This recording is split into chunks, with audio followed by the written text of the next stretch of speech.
Lexie Hull, eat on defense till you're full. The Indiana Fever have officially begun to make moves, bringing Kelsey Mitchell back, Lexie Hull back. Stop everything for a moment, because this changes how you look at the 2026 Wnba season.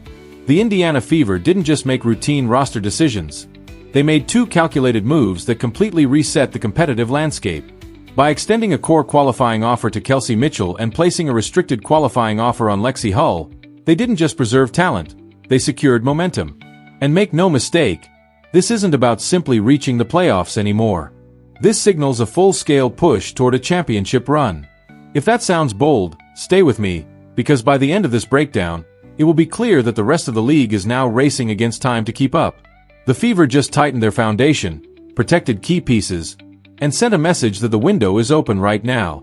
Welcome back to Wnba Pro. Let's dive straight into why this decision could reshape everything. Peterson reporting, the Indiana Fever have, as expected, sent out a core qualifying offer to Kelsey Mitchell and restricted qualifying offer to Lexie Hull. It officially gives Mitchell a supermax in exchange for exclusive negotiating rights and makes Hull a restricted free agent. The only way the Indiana Fever lose Lexie Hull is if they refuse. I want to address something that has been building for weeks, because every analyst, every podcast, and every television debate keeps obsessing over who the Fever should chase and what headline-grabbing move they need. While the smartest organizations operate differently, they stay patient, ignore the noise, and strike with precision. That is exactly what happened here. Amber Cox and the Fever front office didn't panic, didn't chase attention, and didn't gamble on flashy names. They secured the foundation first, and that is how championship teams are built. And that brings us to Kelsey Mitchell, because the level of disrespect around her game has gone too far. People reduce her to just a scorer, question her leadership, and doubt her value. But if she played in a major media market like Los Angeles or New York, she would be everywhere. Signature deals, documentaries, billboards, the entire spotlight. Instead, she spent 8 seasons in Indiana quietly producing at an elite level while the conversation drifted elsewhere. And now the numbers demand attention. She averaged 20.2 points per game on a team battling adversity all year, including losing Caitlin Clark early, dealing with multiple season-ending injuries, and constantly reshuffling the roster just to stay competitive. Through that instability, Mitchell delivered every night, leading the league in three-pointers with 111, finishing second in total points with 890, shooting 45.6% from the field and 39.4% from deep, earning first-team All-WNBA honors, and appearing in every game while chaos unfolded around her. That is not just consistency, that is elite production under pressure. She isn't simply good, and she isn't merely great. She is one of the most dangerous scorers in the game, and the Fever locking her in on a $1.4 million supermax is not excessive. It is a calculated move that secures a proven offensive engine at a critical moment. Anyone calling this a mistake is missing the bigger picture. Indiana just protected its most reliable weapon, reinforced its identity, and made it clear that this team is no longer building for someday. They are positioning themselves to compete right now. Kelsey Mitchell has spent her entire WNBA career in Indiana after being the number 2 pick in 2018 WNBA draft and has cemented herself as one of the league's top stars. The Fever had the opportunity to extend a core qualifying offer to Mitchell this winter, which would mean that she would remain with the team through at least the 2026 season.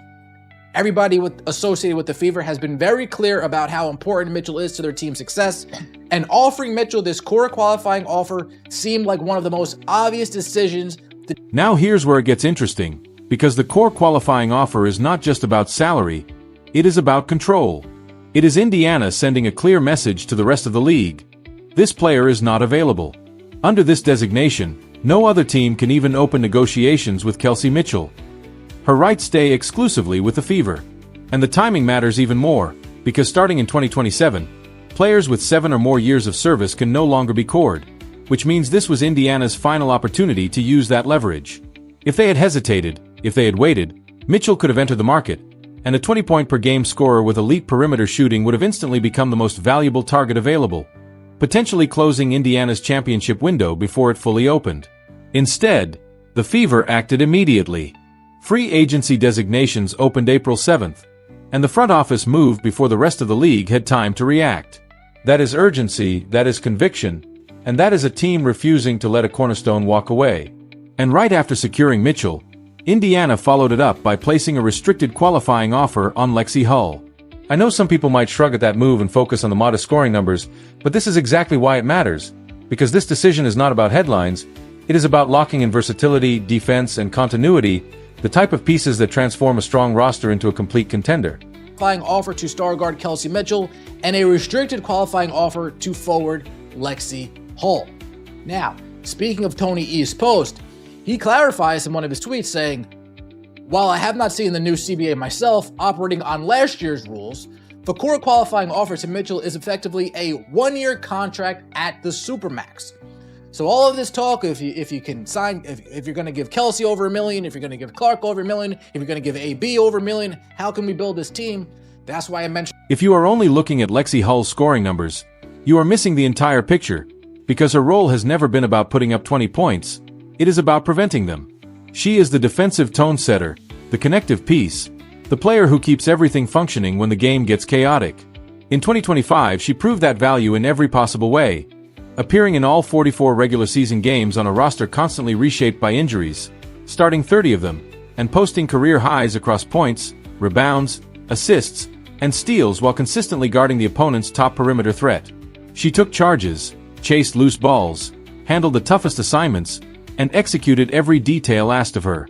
Then the playoffs arrived and she elevated again, starting all 8 postseason games and delivering a 16-point, 10-rebound double-double in the semifinals against the defending champions, the Las Vegas Aces, in one of the biggest moments of the year.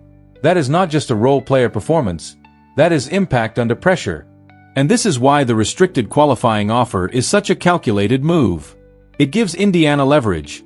Hull can explore the market, but any offer can be matched, effectively keeping her in place while still respecting her value. The situation is even stronger because she has openly embraced Indiana, praising the organization, the city, and the fan base, which signals mutual commitment rather than uncertainty. When you zoom out, the structure becomes clear. Caitlin Clark, Aaliyah Boston, Natasha Howard, Kelsey Mitchell, and Hull either under contract or effectively secured heading into 2026. That is not just a group, it is the core of a contender, with a draft pick and cap flexibility still available to strengthen the roster further. From the league's perspective, Indiana did not just retain players. They locked in identity, continuity, and the foundation of a team built to compete at the highest level. Hull. This restricted qualifying offer means that while she can still negotiate with other teams in free agency, the Fever can match any offer another team gives her, which would then force her to return to Indiana. In other words, this news essentially guarantees Hull and Mitchell will be back with the Fever in 2026, which should be great news for everybody involved with the franchise. Stephanie White. Let's not complicate things, Stephanie. Please. To understand why these decisions hit so hard across the league, you have to rewind to last season, because 2025 wasn't just another year for the Indiana Fever. It was a trial that either breaks a team or hardens it, and they came out tougher. It began when Caitlin Clark went down with a quad strain. Then additional lower body injuries limited her to just 13 games, removing the preseason MVP favorite before the All-Star break. Then the setbacks piled up, rotation guards lost in the same game, more starters sidelined, and multiple season-ending injuries that forced the Fever to cycle through 18 different players. Most teams would have shut it down, shifted focus to the draft, and waited for the next year. Instead, Kelsey Mitchell steadied the group, and the roster rallied around that mindset. They captured the Commissioner's Cup without Clark, finished 24-20, and reached the playoffs for the second straight season. Then came the shocker, a first-round series win over the top-seeded Atlanta Dream, sealed by a dramatic game winner from Aaliyah Boston that turned the arena into pure emotion. Next up were the defending champions, the Las Vegas Aces, led by Aya Wilson, and Indiana still punched first, stealing Game 1, on the road as Mitchell exploded for 34 points with fearless shot-making and relentless drives. Even later in the series, when Mitchell exited with a serious medical condition and Clark remained sidelined, the Fever still pushed the matchup to the brink, coming within minutes of the finals. That stretch revealed everything about this team's identity. They do not wait for ideal circumstances, they compete through chaos, and they already know how to survive pressure. Now imagine that same battle-tested core getting healthy and adding continuity. That is why these roster moves feel less like routine business and more like the next step for a group that has already proven it can endure the fire and come back stronger.